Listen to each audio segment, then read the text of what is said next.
Good morning from Indiana farm country. If any of you are like me, you love to feed the birds and watch the birds, but you may be confused about all the different kinds of feeds to attract all the different kinds of birds, and especially shocked about how much it costs to do that because birds can eat a lot. So I want to show you how I enjoy my bird watching habit without breaking the bank around here, which is very important to us because we try to live as frugally as possible. So what I have set up are a couple bird feeder stations. This one is very close to our window, so we can actually watch the birds right outside our window, which is fun. Got one out there as well, if you can see it. And I also have a few stations set up in the trees. There's one I have set up in my tree, and I'm going to take you back here for a close-up look at another one I have in a tree. And these are very simple to make, and you can cheaply and easily set these up in as many trees as you want, because one thing, the more feed you put out, the more birds you're going to get.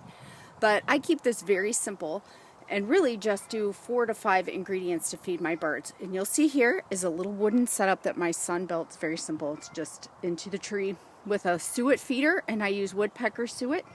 And then I have these little flower pot bottoms, and I fill those with a nut and fruit mix that I buy from, you can get at Walmart, Tractor Supply, your feed store, wherever, and shelled peanuts, which I get in bulk at the pet store. So those little feeders there will attract woodpeckers. We get several kinds of woodpeckers here, and blue jays love the peanuts, and nuthatches, anything like that. Unfortunately, starlings as well. But I've got 2 of these little feeding stations set up. And then we'll come over to my main feeder. One of my main feeders. This is a tray feeder. They may not look so pretty, but they work well. And I do kind of the same thing in there. I have a suet feeder, and I have a little bottom of a coffee can, but you can use whatever container you want, filled with that fruit and nut mix. I put some peanuts down. The blue jays love it. And I have black oil sunflower seed, which is my main bird feeder ingredient. That is really economical, and you are going to attract almost all birds with that. They love it. So it's my main bird feeder. Again, filled with black oil sunflower seed. I have a tube feeder that I'll probably move the cooler it gets as well.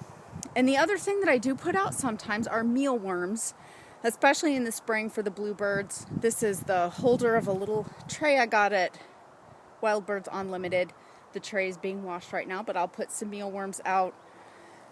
We've had problems with house sparrows, though, so I haven't had my bluebird feeders up. But to feed your birds and enjoy seeing lots of birds in the winter or summer or all year round, really you just need black oil, sunflower seed, some fruit and nut mix, whole peanuts, and mealworms if you want. So happy bird watching, and thanks for watching.